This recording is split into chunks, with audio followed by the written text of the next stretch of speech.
环球大战线深入世界最前线，全球各地的观众朋友，大家好，我是叶思敏。今天节目一开始，我们先欢迎来宾前成功级舰长黄镇辉舰长，主持人、各位观众，大家好；前立委孙大千委员，大家好；资深媒体人彭华干，华干哥，主持人好，大家好。好，观众朋友，今天中东情势来关心到的是，这个是来自于内线的情报吗？今夜打伊朗。这个消息正式的曝光，我们今天会来做观察。另外，川普已经说了，第二艘的航母已经压境，要来威胁解除伊朗的武装。哈米尼在此刻则是霸气回呛，要展现意志的核弹。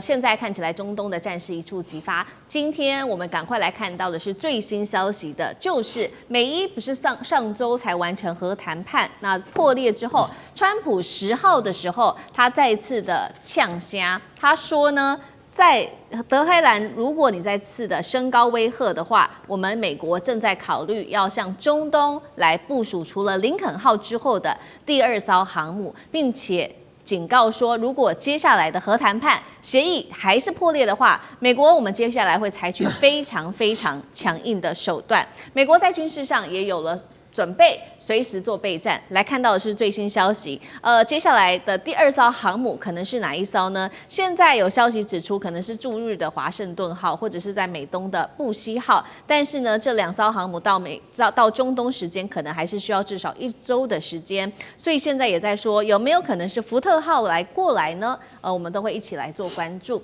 另外一方面，美国的 P8海上巡逻侦察机在这几天擅自的闯进了伊朗的领空。不过呢，我们来看到伊朗的空军强硬的表态了，在政治上面的立场却没有开火做拦截。再来就是我们持续看到美军现在正在强化自己在印度洋的关键轰炸机的基地，并且另外一方面，美军正是透过这一些运输机、货运机，将它的坦克从挪威运送到约旦去了。再来海上，这个是阿利伯克级的飞弹驱逐舰已经停靠在印度洋的这个港口，所以呢，节目一开始我们要来特别请教孙委员怎么看了。航母还在路上，但是我们刚刚特别提到的美军侦察机 P8已经到了伊朗的领空，现在是在威吓谈判，还是实际战前已经开始做一个宣告、做一个准备？委员怎么解读？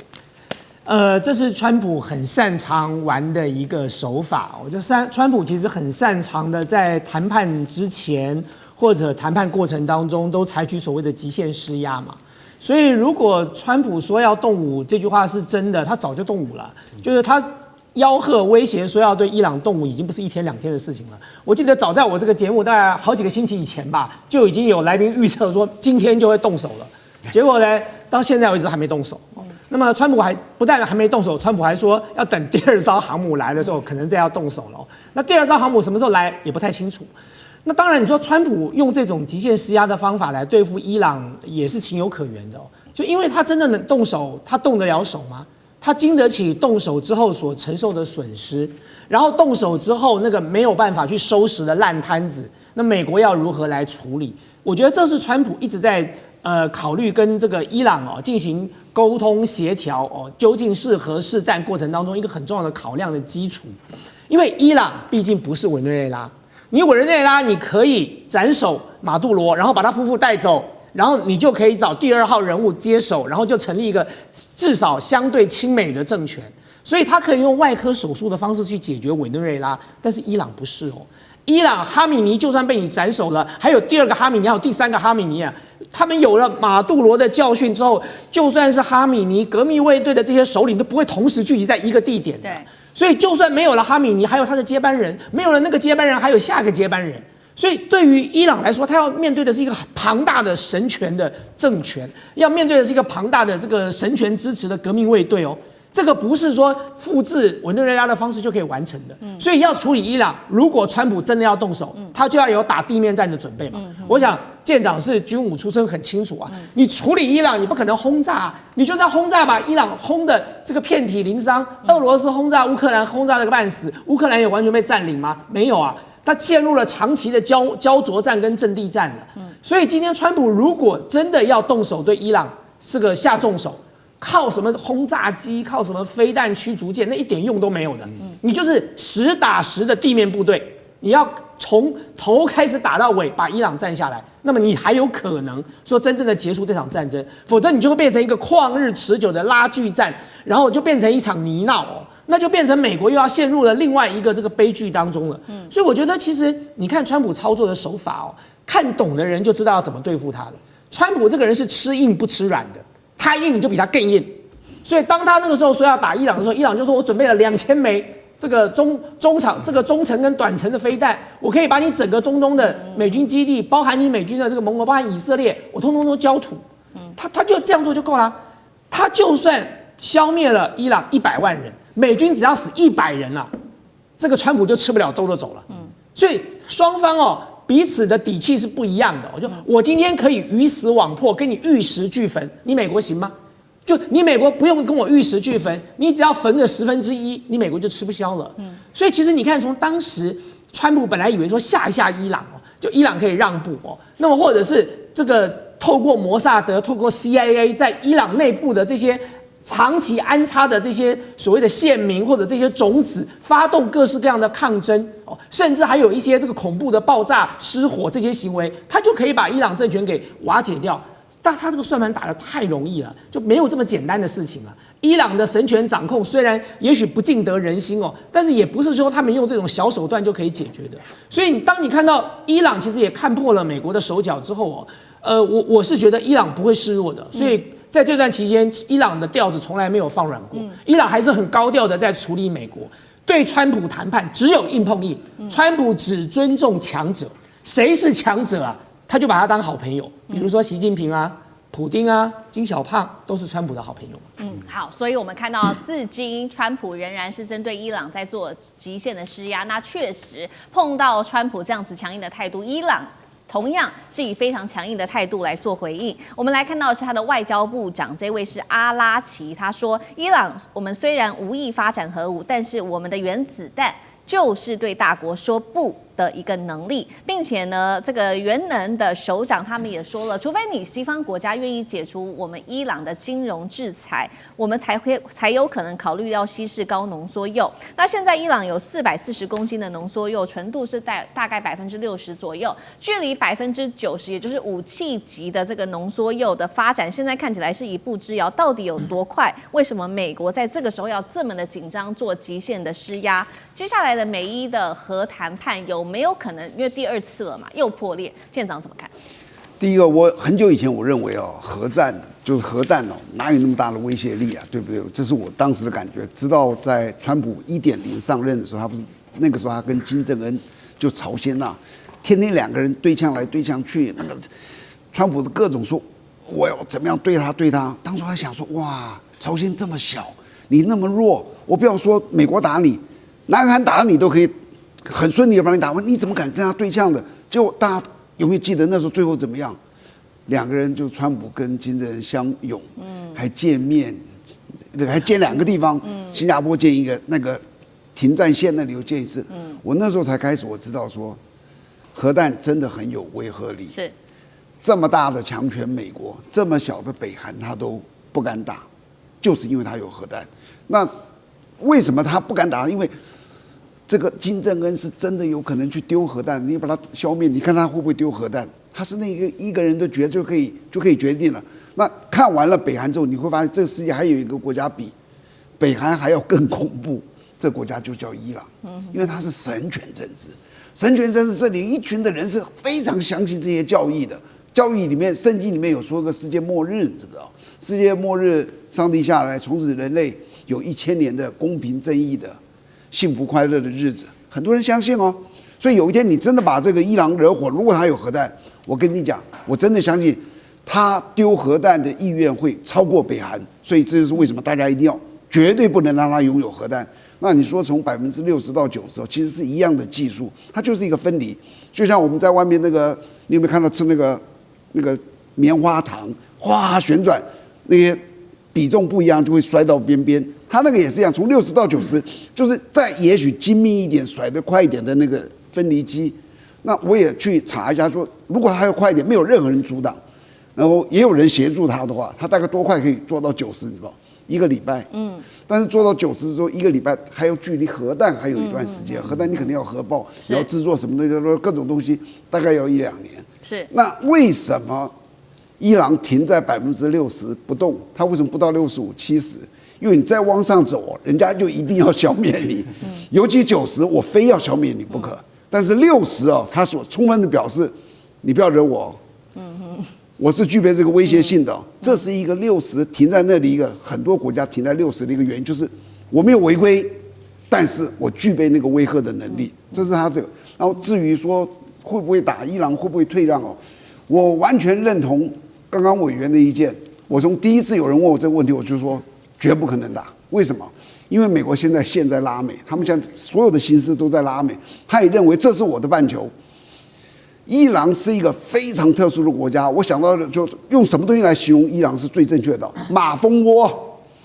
他有90多万的那种能够拿枪的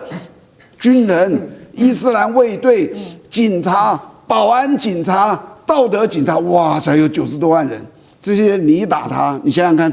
哗就往上跑。尤其他那个圣城旅跟那里所有的那个叫做武装组织，通通有联络，支援他们会散出去。是。所以他不会去打他。那你说会不会退让？我觉得他一定会退让。只是这个退让你要记住，不代表说我就把所有销毁哦。你如何监控我？他会谈出一个结果。好比说，你根本派人来这里看着我，绝对不准超过60或什么的，或者60你给他销毁一部分怎么样的？那个所谓的退让，不代表说他完全销毁，而是双方达成一个共识，不会打仗。这是我的猜测。好，舰长认为是不会打仗，所以我们现在看起来，美国跟伊朗就是僵持在那边。那有这样子僵持的局面，其实现在最紧张的，其实就是以色列的总理纳坦雅胡了。纳坦雅胡现在呢，来自于这个以色列自己媒体的报道说呢，他对于川普的政策现在感到非常的忧心，原因是他很怕川普啊，从本来是对伊朗很强悍的，转为之后会做有限制的核谈判。那么这样子的话，他认为是对以色列不利的。等一下请华干哥来带我们看，以色列有没有可能单独攻击伊朗的核设施？那如果真的发生，伊朗有没有可能再以弹道飞弹来报复以色列本土？我们先来看到另外一个最新消息，就是呢，在一个加密预测平台，这个叫做 Polymarkets， 有一个可疑的账户哦，最新在这几天押注了10万美元，预测美国将会在今晚攻击伊朗，如果成真，报酬高达400万美元，引发外界质疑说，这个人这个账户有没有可能有得到什么内线的内幕？好，干哥怎么看？对啊，当然嘛，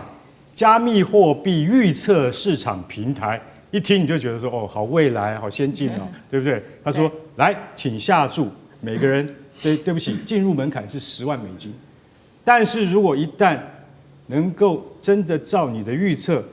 美国在不管是比如说今天晚上或者明天晚上。他给一个时间，真的如你所言，美军出动的话，你可以得到400万美金的报偿，40倍耶！我跟你讲，很多这些 hacker 他们都跃跃欲试，你知道为什么吗？因为他们可能会有一些，就像你讲的内线消息，或者是一些观察，或者说他们有一些，你知道，其实老实讲一句，像这样子的这些加密货币平台，它在跟国务院或者是说。美国的就是华府之间是有一些关系的，所以他们可能会得到一些某一种程度上的消息，就端赖川普什么时候下命令。所以老实讲一句，这就是豪赌。我们现在已经变成了虚拟实践，变成真的拿出来赌了，你知道？我补一句，刚刚上一次美国公股的地方，你知道一样赌，有人赌赢了，有一个，你说真的，也是大笔的，上次也是就是几万美金，那也是在他的，也是在那上次有赌一次，有一个加密货币平台上面这样子，对，然后也是赌，我不晓得是不是加密货币，就是有人也是一样出了一笔钱赌，大赚一笔。那时候还说要去查这个人是不是有内线。像舰长讲，这个就是一个趋势，你知道为什么吗？引起所有人的注意，引起所有人的关注，引起社群平台上面的什么，去加码，去干嘛？去按赞啊，去点阅啊。这老实讲一句，这就是一种你对于全球的意外啊、灾难啊、国际冲突局势的紧张的那种关注度的话，老实讲一句，对于像这些平台，或者甚至对于加密货币，它都是有良性的帮助。可是问题是我们现在讲的是真实的战争，委员刚刚也讲了，这个你没有派兵去要怎么打？其实我讲句实在话哈，我到现在还在揣测美国到底要怎么做，因为你现在我们看一个重点，已经把迪耶戈加西亚这个地方，迪耶戈加西亚大家要知道，在印度洋上的一个小岛，这个小岛是大概平常人不会去的地方嘛，它非常偏僻荒凉，但是那里有其强大无比的军事基地，是啊，它是本来是属于西班牙的一个岛。然后它这个岛呢，我跟你讲，美国跟它租借，然后上面放的都是 B-52轰炸机，它是从这个地方开始打到伊朗最近的基地。当然你说我们还有在卡达的基地，对不对？可是卡达的基地你摆上任何东西都很惹眼。但是在迪耶戈加西亚，它有一个最好的方法，就是说 B-2进驻到迪耶戈加西亚，飞到伊朗大约是3000公里，但是中途会有10次的加油，就是由加油机。迪耶戈加西亚有全世界最强大的空中加油机队，美国打仗是这样的，全球打的。所以如果说他今天已经部署了伯克级飞弹驱逐舰以及加油机和 B-2轰炸机去的话，那他势必会去做一些类似像惩罚性的行动。但是这里面最紧张的还是谁？还是尼坦雅胡？为什么？因为尼坦雅胡从去年6月那12天的战争之后啊，我坦白跟各位讲，就是说他所受到的。就是内阁的训令，就是说，你一定要先鼓动美国出击。为什么？美国如果不动的话，那对不起，我们一定要打。我们自己打。以色列本身有没有办法打？有，它可以从哪里？它可以从特拉维夫的空军基地，像1985年的巴比伦行动一样，奔袭1000公里去打伊拉克的核设施。记住，那时候是伊拉克。现在是要打伊朗，那更远了，2000公里了。对，那怎么办呢？还是要靠加油机来做。但是你所经过的空域全部都是阿拉伯国家，所以非常危险。对所以你到底能不能成功？尼坦雅胡就会赌这一把。如果美国你再不动的话，我自己干了。我自己干是什么时候？除非你美国跟这个伊朗。的确谈好了，伊朗说好，我停，60%就好，我现在就真的不会再往前进的，派人来看。如果能够做到这样，尼坦雅胡才会相信。不过我觉得很难的。外界其实之所以这么在意这个加密货币的平台的原因，是因为川普家族过去就是经营加密货币的。川普的2儿子就是投入了加密货币的公司，包含最近一个最大的新闻，那个阿联酋的这个国家负责情报的这个头子所掌管的国家主权基金，早在川普当选的时候就投资了一大笔钱进入他们的加密货币公司了。所以当然大家一看到这个平台做这样的对赌的时候，就会认为说它有其可信，甚至有泄密的可能。我觉得就是说今天晚上会不会动手不无可能的原因是说，你要看什么叫动手啊？动手是地面部队从现在就开始打了，就开始从边界登陆开始一起往前推，还是轰炸机炸一炸，飞弹射几枚战斧过去叫做动手？这很难讲哎。如果说只要有动手就算动手的话，那么后者就可以了。这个能够得到内线消息的人仍然可以大赚一笔。而且事实上用这样的方式也很符合川普的极限施压。他说你以为我不敢动吗？我现在就先射你20枚这个战斧飞弹，让你看看厉害，然后接下来再来谈。所以今天晚上有没有可能会动手？我觉得也不无可能，只是说到底是动什么手，动多大的手而已啊。对，谢谢委员。那我们休息一下，马上回来。地缘政治、美中之争、战略价值、强权崛起、小国生存，现在与未来洞悉事件走向，掌握世界脉动，全球观点尽在环球大战线。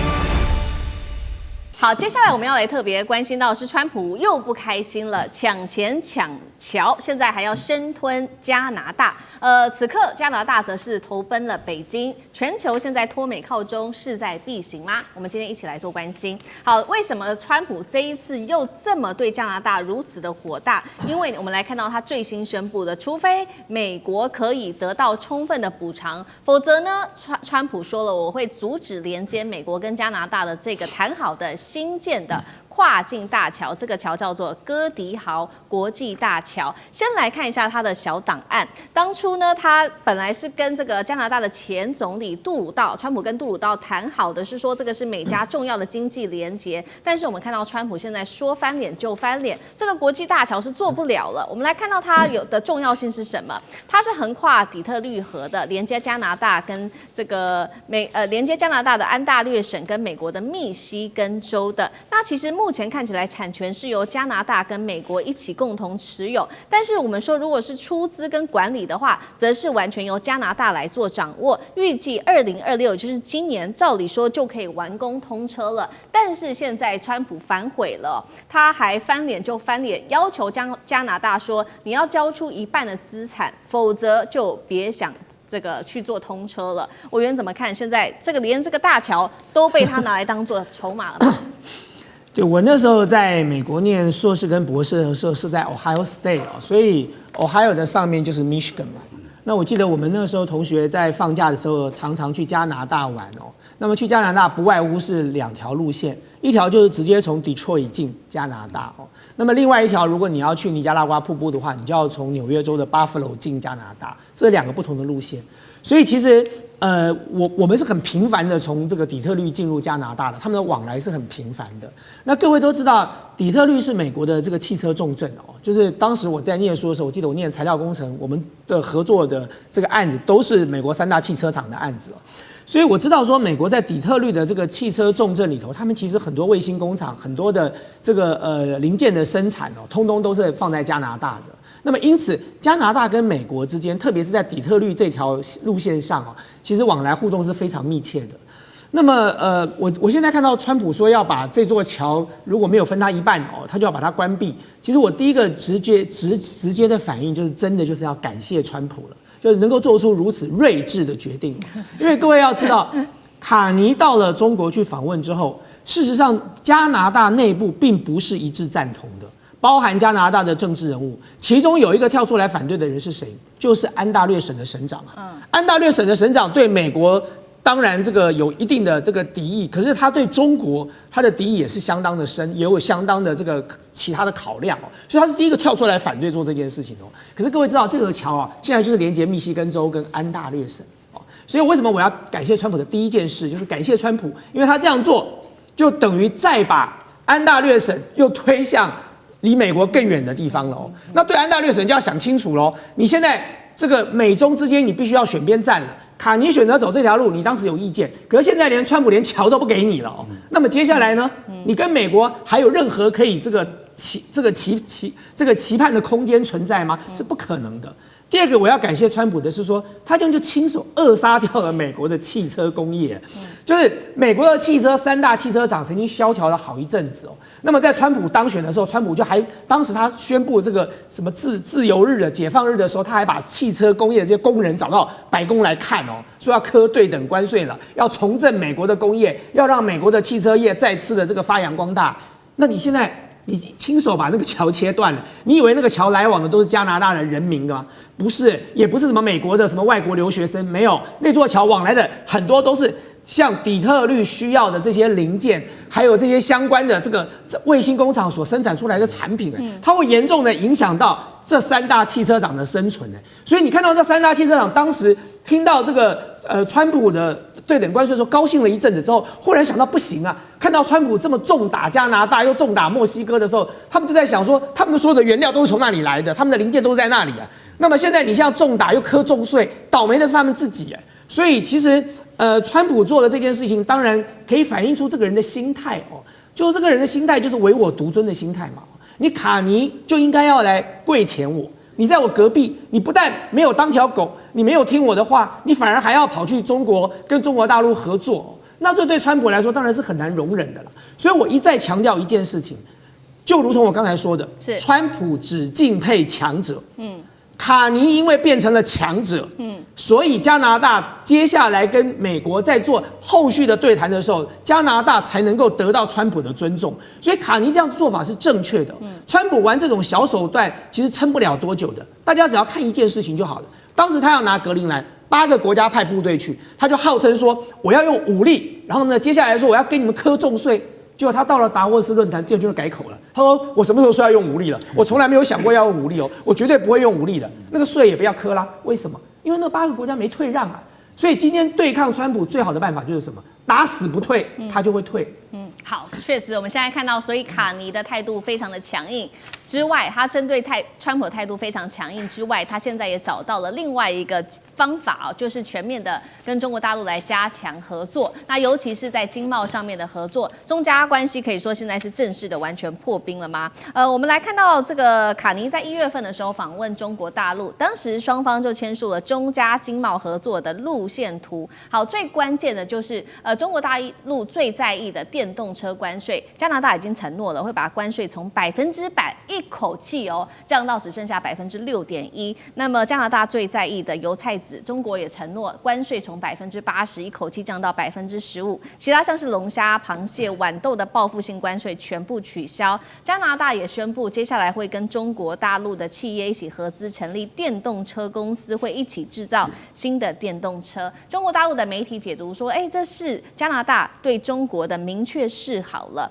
那川普看到了眼前正在发生的这些事情，当然是已经完全气炸了。他除了祭出针对加拿大的100%关税之外，还抱怨中国会把加拿大给生吞活剥，我们只得到的是残羹剩饭。县长怎么看这个情势？我记得川普2.0上来的时候，他说他要这个拿下格陵兰，加拿大会变成他的51州，他要收回巴拿马。你觉得他都在胡说八道？可是他开始做到今天，你会发现他真的是在这么想，在这么做的。那你现在想说，人家加拿大是一个国家，就并入你51州啊？怎么可能呢？但是我后来想想，真的是有可能的。为什么呢？第一个，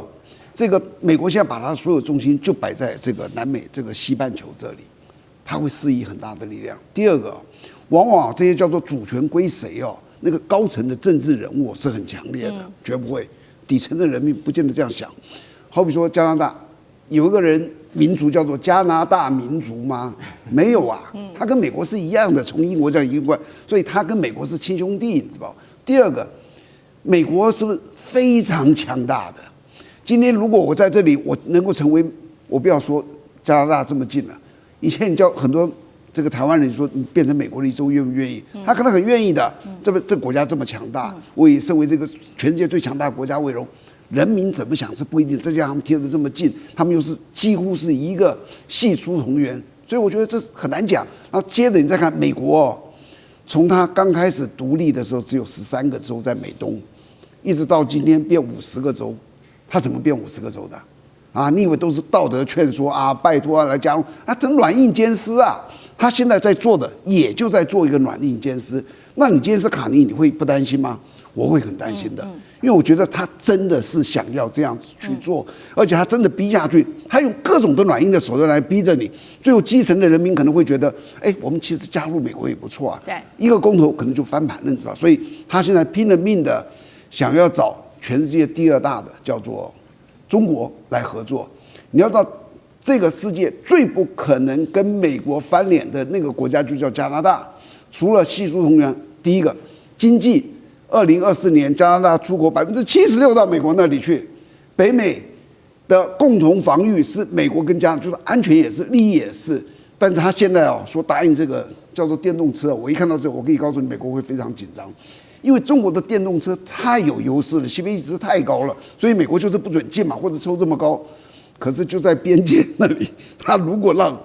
加拿大的汽车公司就在边界开，你知道很多美国人会跑到那里去买。就跟以前我在那个读书在马萨诸塞，隔壁的那个税跟我们不一样啊，一个是5%，一个是2%，学生就钻了个黑车到那里去买东西，就差在这。所以如果加拿大容许中国的电动汽车，它 CP 值这么高，很多北部的甚至哪里的人他会跑到加拿大去买车。所以这对美国影响大不大？非常之大。川普会紧张。好，所以其实卡尼经济学家他都已经盘算好这一切了。那他除了在产业上面跟中国大陆加大合作之外呢，他其实在这一次的世界经济论坛上面也公开的呼吁，包括呢提醒示警这些中等收入国家，他说别再幻想要顺从来换安全了，这个时候我们这些国家必须要集体合作来抵制这一个霸权，也就是美国的威胁胁迫。他也说呢，如果你一直和霸权双边谈判，最终只会让小国之间我们只能接受施舍，互相竞争，这不是主权。华干哥怎么看未来的世界，尤其是中等收入国家，他们对抗川普卡尼所提出来的这套理论有效吗？卡尼当过加拿大央行的行长，也当过英国央行的行长。这一篇在世界经济论坛的演说，你知道幕僚说那个总理，我们帮你拟好了初步，他说不用，我自己写。你知道他这篇文章有多长吗？这篇文章大概有5000字，5000字，英文的5000字，他自己写的。是他的重点在哪里？就是说，你绝对不要以为你有霸权可以依附，你就得到了安全。他没有讲加拿大今天的下场，他没有讲这句话，他只是告诉所有参加这个论坛的123个国家，他讲他的感受给你听。他特别还举一个例子，那个例子是什么？那个例子是1968年，苏联坦克开进了布拉格，也就是捷克首都。10年之后，因为那次事件叫布拉格之春嘛。10年之后，1978年，然后你知道他的捷克朋友说，他们在那个布拉格的街上都会看到人家挂上了一个就是一个标语，就是说有一个水果摊，他会挂上标语说，全世界的劳工联合起来，这样我们就不会被欺负了。他说他一看到那个标语他完全不相信，因为那个叫做谎言。你要深陷在谎言里面的话，你就相信全世界的劳工联合起来就不会被欺负，那是不可能的。为什么？因为你只在你的国家，你讲话有分量，全世界的劳工要联合起来是不可能，没有像这样子的组织。所以在1978年，他就认为说这就是谎言，你要活在谎言里面去相信它，但是到最后你会发现完全是一场空。卡尼现在讲这件事情的意思就是很简单，他举这个例子就是告诉你说，不要以为挂在墙壁上的标语，它就有一天会成为事实。我们跟美国的关系真的是从200年以前建立到现在的，对不对？美国在还没有独立的时候，跟加拿大人是互通有无的，边境根本不设防的。如今我们将可能成为川普口里的第51省或第52省的州的时候，你就会觉得说，我们曾几何时变成这样子？因为你不在谈判桌上，你就会沦为别人的盘中孙。也就是说，你没有这个资格去参加那个会议的话，你就变成任人宰割的羔羊。卡尼，你不觉得他讲话非常充满的智慧吗？这一次跟中国达成这样子的协议，你看双方把报复性关税都免除了，然后关税降到可以降的最低的程度。这是为我自己的国家着想。如果我不上谈判桌的话，我就会被你颐指气使，这就是卡尼的外交策略。所以川普现在很讨厌他，总有一天他要想办法来这个惩罚卡尼。但是我今天讲一句实在话，如果他跟中国的关系能够调整到一个非常顺畅的地位的话，美国也会觉得加拿大这样子做对美国其实是有利益的。好，谢谢干哥。那我们休息一下，马上回来。地缘政治、美中之争、战略价值、强权崛起、小国生存，现在与未来洞悉事件走向，掌握世界脉动，全球观点尽在环球大战线。接下来中美军事上面的战机比拼，我们要今天来关注到的是中美之间在6代机上面的战场正式的开打。那美军说了，他要再造500架来对上的是中国大陆的歼36。今天我们就细节一起来做进一步的深入的分析。美国的智库它现在最新出来的一个分析哦，他说呢，美军的战机的量能不足是未来在战争当中恐怕难以取胜的关键，并且这个智库也特别提到的是说，接下来中美在做这个空中上面的竞争，如果美军要取得胜利的话，那么战机的数量是要增加的。特别他提到了2款战机，第一个就是 F-47，第二个就是 B-21。逆踪的轰炸机，那他就说了，智库说未来 B-47的数量 ，F-47的数量至少需要300架，但是我们现在看起来目前只有185架，是远远不足的，并且智库说的 B-21未来的数量需要200架，但是我们看目前竟然只有一半，也就是100架而已，这么大的一个生产量，要如何来补上呢？所以节目一开始特别请教舰长怎么看了，美军说的至少需要500架6代机才能掌握优势，在现有的规划之下，我们刚刚也数了一下这个数量还差很多，接下来要如何来做补足？补得足吗？首先我要先说，它这个是一个美国智库米切尔航太研究所，通常这种智库都有一些它的任务在。我看完这个东西，我的第一感觉就是他们希望要更多的预算。那以我对美国 F-47到底要多少钱我不知道，但是我知道 B-21那个叫做战略轰炸机哦，他当初说要做100架的时候，我直觉的反应是说你胡说八道，根本没有那么多的钱，太多钱了，那个非常非常贵，你知道 B-21的潜力是 B-2 的价格就是那个飞机这么重哦，全部换成黄金，比他这架飞机的钱还便宜。就那东西很贵的，他们当初也是要计划造 B-2，好比说100架，最后只造20几架，所以我一看到这个东西还200架了，我先告诉你100架还不错。第二个，他一直说的这个样子，我这样讲哦，美国现在如果撇开中国的空军的发展，这些6代机啊什么这些发展，他现在是天下无敌的，你们知不知道？他在乎谁啊？美国空军目前是全球实力最大的，是美国海军是第2大的，你知道吧？你知道美国海军有专门它的战斗机，你看那个加速是全球第2，美国陆军是全球第3，美国还有一个陆战队嘞，都有他自己的战斗机。美国是强大到了无以复加，但是只是现在跑出来了一个中国大陆的解放军而已。美国没有退步，只是中国突然进步到某一些让大家觉得说哇好厉害啊，但是比数量还是比不过美国的，美国还是这东西最厉害，所以。除非中美大战，他才可能需要像这些这么先进的东西，因为中国的现在很先进，那中美可不可能大战？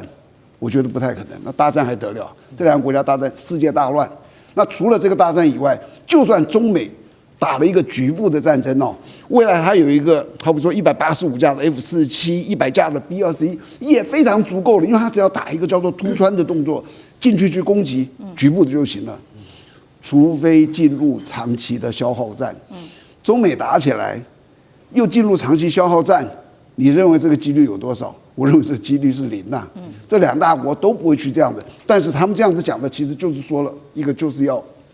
这个预算。那最后我要说一个，安全是所谓的相对的，好比说我这个中美在这里，中国觉得安全的时候，就是美国觉得不安全；美国觉得安全，就是中国觉得不安全。所以，如果你一直要问安不安全，一直加上去，你做多我也做多，都一起做，做到什么时候会结束啊？我觉得那个高大上的载台已经慢慢的应该要脱离未来，因为那个实在太费钱了。好，现在眼前让美军倍感威胁的主要原因就是中国大陆确实不管是在技术上面，或者是它造它的战机的速度，确实是非常非常的快。尤其我们除了关心完美军的战机，来看到中国大陆的战机，也就是歼36了。歼36最新消息，它的第4架原型机的试飞曝光，而且首飞可能会在1月29日这一天会做完成。距离上一次第3架试飞只有1个月的时间。重点是它有哪一些结构上面的改变？2点。第一个是它的3台发动机的喷口排列更整齐，第二个是增设了小型的尾椎结构。对于重型的3引擎战机来说，这个被视为是成熟的一个标志。委员怎么看？对我们看到的这个歼36是成都飞机工业成飞所推出来的哦。那么其实如果了解中国大陆的这个军工产业，就知道说成飞跟沈阳飞机工业其实一直都存在的就是彼此互别苗头。虽然他们各自有各自的领域哦，但是他们都希望说能够比对方更先一步哦，推出更这个先进的战机。所以呢，这一次的这个成飞所推出来的这个歼36，其实它是2024年12月吧，好像第一次亮相哦，就是前年的12月。到去年的12月，之所以让大家相信这是真的的原因，是因为它的第2架出来了，所以它不只有原型机了，它还有第2架，2架一起在伴飞了，所以那就等于就是正式宣告，就是说这个歼36已经进入了一个更成熟的这个量产的阶段了。那么歼36的特点哦，其实有几个重要特点，第一个是它是作战半径很大哦。它作战半径是，当然目前为止是中国大陆这个第6代战机，甚至远超过第5代战机了啦。它大概是歼20的2倍吧，就是作战半径有4000公里哦，它作战半径有这么大，而且同时哦，它可以在没有预警机的情况之下自主作战哦。那么当时看到中国大陆的一些相关的资料，他们在设计歼36最主要的目的是要做什么呢？是为了要去做远海的反舰能力啊。所以远海反舰能力就是说，它面对比如说，如果对方是这个跨过太平洋中线，这个距离只要在不用拉到这么近哦，它就可以这个对方的敌舰进行反制作业了哦。那么所以它需要这么大的作战半径。那么当然很多人都拿它去跟 F-47相比哦，就像刚才舰长讲的，F-47有多贵啊？那么这个价格，美国是不是能够负担？哦，打造飞机比的是国力，要看谁有钱哦，有钱的那就不一样了哦。那问题是 F-47号称什么呢？它号称可以穿透，这是 F-47作战最主要的目的。它为什么要穿透？因为它要穿透中国大陆沿海所谓的电子防御的这个电子墙嘛。所以我只要能够穿透一架就好了，我就可以到中国大陆开始进行定点的轰炸了，然后再原机返回。甚至这个所谓的 F-47，它当时还宣称说，它可以让智能的无人机操控5架智能的无人机在远方先作战，然后透过这个智能这个空中加油机来加油，达到所谓的长途奔袭的目的啊。所以我说，你拿 F-47跟 J36这个歼36比哦，其实是不用比的，因为这2个目的是不一样的。就美国是要拿来对付中国，是我要单点突破的，所以其实它只要突破了一个点，它也不用突破100架了，就2架进来了，那么当然就会造成一定的影响。可对中国大陆来讲，它没有意要奔袭美国，它没有要突破美国的什么电子防御网，它要做的只是保护自己，只是保护说当这个敌方这个跨过了这个太平洋中线了，那么我能够在最远的距离先对对方造成威吓跟打击，这两件完全不一样的事哦。那么我觉得对中国大陆来讲，它最大的优点是什么呢？就是我们没有打算侵略别人啊，我只是要保卫自己啊。所以中国大陆自己本身就是最大的航空母舰啊。就算你真的 F-47能够突破1架、2架、3架、5架，中国大陆这么大，你能够炸多少个地方嘛？你能够炸完了还可以安全的飞回去吗？这很难讲哎。所以其实双方的目的是不一样的哦。但是我必须说，像歼36很厉害的一点是，它应该是现在全世界第1个亮相的第6代战机，就是24年12月它一旦亮相的时候，那时候就是全世界第1个这个第6代战机了。那至于未来鹿死谁手，这时间还很长啊。而且随着科技的发展，随着 AI 无人机的技术，谁知道将来的飞机还需不需要用传统的这种作战的模式呢？马斯克很早就讲过了，未来第6代战机搞不好全部都是无人机蜂群式的战斗了，那么根本就不需要什么主力战机了哦。所以我觉得时间还很长了。那中美的这个较量可能会持续的存在，但是因为彼此的目的不一样，所以也没有必要在这里比说谁比较行，谁比较不行了。好，那同一个问题，我们也特别请教干哥，就是我们来看一下那歼36它的一些优势跟它的短板，因为其实有军事网站特别提到的歼36它有一些短板，包括说它的体积比较大，再来就是它跟航母的适配程度困难度比较高，尤其再来就是后勤的压力确实也比较巨大。那福建号航母会在这上面难以操作，他说技术瓶颈需要10年的时间才能做突破，干哥又怎么看？好，你要在福建号上面操作，先来，我今天特别带来最新的模型，这就是歼36，最新的哦，最新的，大家看到这就是歼36，然后呢，再给大家看，就是这是一般的歼35，一样大小哦，都是一样1/72的大小，所以大家去想象一下，福建号上面像这个歼35，它是很从容的可以降落的，因为它是用电磁弹射。那像歼36这么大的飞机，它怎么样用电磁弹射弹出去？然后它又怎么样能够顺利的降落？它的体积是歼35的4倍，听清楚是4倍。所以如果歼36它是要配属在像不管是福建号或是将来的0004号的核动力航母上面的话，那对不起，航空母舰要再加长100公尺。那这艘航空母舰绝对过不了苏伊士运河，也过不了巴拿马运河。所以大家就必须晓得说，其实我们再来看它的尾部有3具引擎，1、2、3，这3具引擎都是向量推力引擎，也就是它可以改变它非常大的弓角，它可以打开，它可以稍微打开，然后它可以改变它的力矩。在这种情况底下，我可以告诉各位，就是说像这样的情况之下，它的弓角会变得很大，是，然后它也可以放开，它一放开的话，它就会改变它的飞行的方向。那像这样子的飞机，坦白讲，它完全需要靠电脑。它如果没有电脑的话，因为它是飞翼，它没有垂直尾翼，它在没有垂直尾翼的情况之下，它的电脑要非常精密。我坦白讲，要非常强大的电脑才能够控制它。歼36会让人家惊讶的，也是惊艳的地方在哪里？是因为它只用了4年的功夫，它已经有4架原型机，它已经超过了技术概念验证机的阶段了。你必须要害怕，也就是说，它的进程远远超过了西方工业国家的进程。日本跟德国和瑞典，他们有一同共同研发一种第6代战机。日本也有它的 F3 星神第6代战机，美国有 F47第6代战机，但是没有一架真的飞上天空。那现在歼36预言2028年初可能就可以部署了。我们现在特别要来看的，你刚才看到我拿了它这么大这么重，然后歼35两个比起来差那么多。好，告诉各位，歼35的空重大概不到20吨，歼36一架可能重达45吨。它今天如果上了福建号的话，恐怕整个福建号的这个结构都要跟着改。所以它今天上了福建号的可能性，我觉得应该不是，应该是说它是属于一种战斗轰炸机，也就是说它不是那种单纯的第6代战机的那种概念。第6代战机照理讲是空优的，就是专门要对付对方的最好的战斗机的。然而它不是，那就像刚刚舰长跟那个委员讲的，它可能是要长途奔袭，然后呢，它可能要携带就是打击型的那种飞弹去对付航空母舰战斗群的，所以它比较像是战斗轰炸机这一类的味道。然后呢，它还有一个就是说，它的进气口在它的机背的上面，其实老实讲一句，会破坏它的逆中性能。我觉得它在第5架的验证机里面会不会再度的更改，这也是可以让我们观察的地方。好，谢谢华干哥。那我们休息一下，马上回来。地缘政治、美中之争、战略价值、强权崛起、小国生存，现在与未来洞悉事件走向，掌握世界脉动，全球观点尽在环球大战线。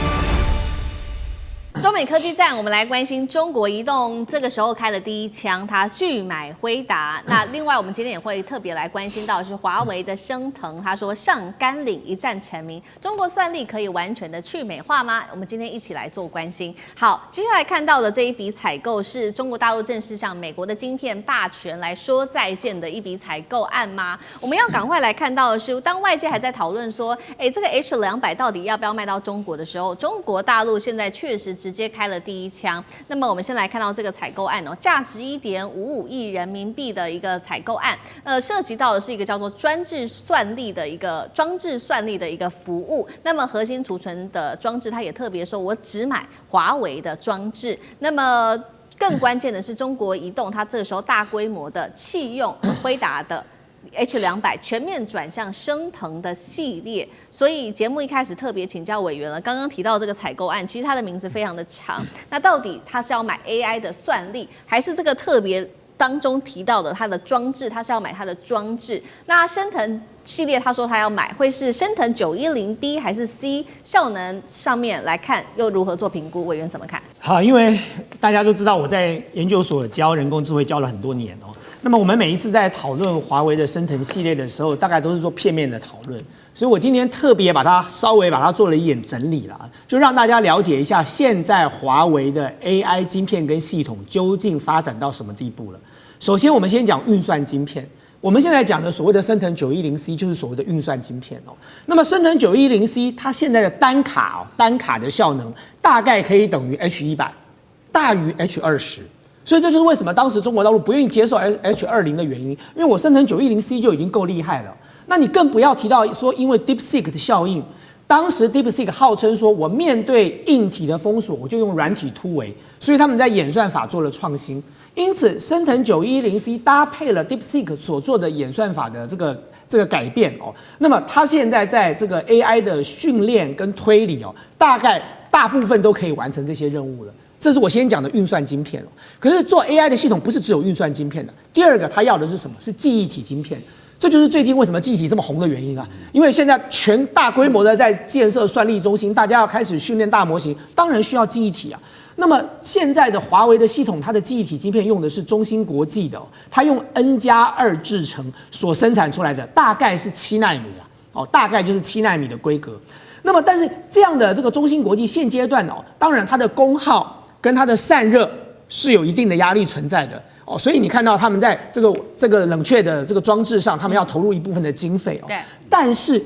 华为用了这个中芯国际所制造出来的这个记忆体的晶片哦。它做了多晶粒封装的这个技术哦，所以呢，它打造出来的我们叫做这个在研究 AI 的叫做 HBM 啊，就是 High Bandwidth 的这个 Memory 哦，就是高频宽记忆体哦。为什么要高频宽记忆体？因为你在训练 AI 大模型的时候，你要大量的数据丢进去，所以你需要有一定的频宽，然后那个记忆体的容量要够大，因为容量不够大哦。这个 AI 读完这一页的时候就忘记上一页了，那它根本没有办法完整的学习，所以在这个过程当中，华为用了中芯国际所生产出来的晶片，用了多晶粒封装的方式，它已经可以成功的打造出来 HBM 来了。而这样的这个高频宽的记忆体，现在用在训练上已经是没有问题了哦。那么这是我刚才讲到的是运算哦跟记忆体，接下来就是系统了，因为整个 AI 重点是在于一个系统。那么现在华为采取的战略叫做人海战术啊，就是讲文绉一点，叫做以量补值哦，就是也许在品质上我还没有追得上你 NVIDIA， 可是我量大，我用大量的方式，我人海战术来啊，所以它发展了什么？它用了一个叫做 Cloud Matrix 384的技术，我们叫做超节点连接，它可以把几百粒的晶片同时连接在一起，打造出来一个系统集群。它这个系统集群就可以跟 NVIDIA 的系统集群相媲美了，因为它用非常大的量来完成这个工作。那回过头来讲到中国移动，中国移动是中国大陆 AI 国家队的一份子，所以当它在打造它的应用体系的时候，它当然要求要做什么？叫应用闭环，就是我所有的所有的这个原料的来源绝对不能够随时有可能受限于外国。所以我要做到的是应用闭环，所以他才会在这个合约上一开始就讲到说我拒绝进口。对。那么中国大陆现在自己的国产 AI 晶片的这个占有率哦，从2024年只有10%，到现在已经到40%了。所以已经到了一个相当成熟的阶段了。更何况这一次中国移动要打造的是什么？是他们的5G-A 的一个核心网络的智慧化哦。你想想看，这么重要的一个通讯网络的智慧化，它怎么可能会容许说我的晶片如果仰赖了 NVIDIA， 我随时可能会被它掐断脖子，然后我不就完了吗？更不要讲说这个晶片有没有后门呢？那我对我这个国家的整个通讯安全上会有影响，所以它当然会采取国产的哦。那么而且在这个过程当中，华为比 NVIDIA 更强的一点是什么？因为华为提供的是一个垂直整合的方案，因为你要做5G-A 网络的这个智慧化，你不是只靠一个晶片就可以了，你要有整个系统，你要有伺服器，你要有 OS， 你要有算子库，你要有很多不同的这个单元要结合在一起。华为可以提供，可是 NVIDIA 只能够提供它晶片嘛，所以在这个过程当中，这个中国移动，你说它选择华为，当然是有它的道理啊，它不仅仅只是因为这个 AI 国家队哦，那必须要选择华为，而是因为华为的确能够提供给它更好的服务品质。好，所以中国移动开的这个第一枪，对于华为来说，等于说是一个非常大的一个鼓舞哦，开启的就是这个全国产的第一枪。那所以我们来看到华为的董事长，他也特别的形容说，这个叫做上甘岭战役，也就是说输了确实我们就没有退路，但是如果赢了就可以改写历史。这一次的订单规模，确实刚刚我们特别提到的有这个升腾晶片嘛，嘛，那现在计算起来是1800颗升腾 910B、910C， 那另外就是伺服器，训练伺服器一共是200台左右。那包括我们 CG 上也看到，许多的厂商也开始加入国产化，买中国大陆的这个国产化的这个设备了，包括了中国电信、联通，他说国产占比至少超过50%，广电网络也说要全国产化，寒武纪、摩尔县城也是这么说。那舰长又怎么看？我很久以前看到一个这个 YouTube 上面的一个专家在那讲，他就分析中国的这个晶片的能力。那当时因为你就知道，中国现在大概被各种卡脖子还突破不了的，让我们感觉是高阶晶片嘛。然后他就说，他们一直在努力的突破，中国大陆在努力的突破。他认为2026就是今年会是中国制造晶片的这个爆发期。我当时一看到这都哇这么厉害，后来我看到另外一则新闻时，我真的是相信的。为什么你知道？他说中国为了突破这些晶片哦，他真的是利用国家的力量在做这个事情。他们指明谁来负责呢？华为的董事长任正非，任正非统治了大概统领整个中国大陆一些研究机构，几十个研究机构，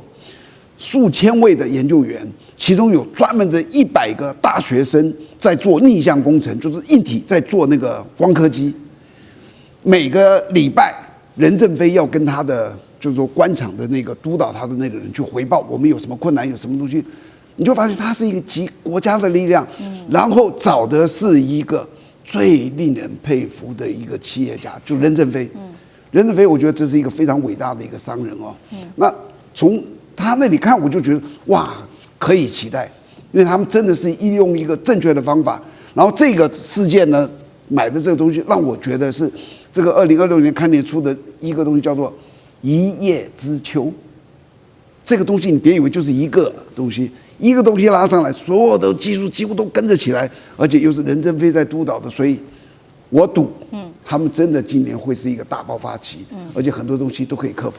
好，2026中国大陆的 AI 大爆发，那所以在这个另外一方面看，在美国的眼里就特别的刺眼。美国持续的针对于这个辉达来做砍刀，这个时候会不会对辉达就更加的不利了呢？我们看到的是商务部长卢特尼克，他要求辉达接受 Know Your Customer， 就是 KYC 的这个条款。他说，凡是呢你要卖给中国，你就要交出客户的资料，并且接受政治的审查。辉达就说了，如果条款不具有商业的可用性，市场其实会去转用买其他的这个产品的。华干哥又怎么看美国的这个限制对于辉达来说更加的绑手绑脚 KYC Know Your Customer， 如果我不了解我的顾客怎么办呢？对不对？我就是太了解了，我太了解。我跟你讲，真的，如果说你要让那个字节跳动，也就是抖音的母公司，它没办法运转的话，我跟你讲，美国消费者会气死，对不对？因为他们都看抖音的啊，川普自己都在看啊。那你现在好，字节跳动会受到影响，阿里巴巴也会受到影响，很大的影响。其实很简单，你要知道哈，辉达它的上头哈，不仅仅是辉达，英业达也是这样，大家都一样啊。他们上头说一定要 know your customer， 就是说你一定要了解你的客户，不会把像 H200这种高阶晶片用在军事用途上面。因为你晓得嘛，中国最厉害的就是这样，就是说他用另外的名目进来。可是今天我可以告诉各位，中国现在已经不需要再靠 H200了。为什么？华为现在已经跑上来了，刚刚委员讲的。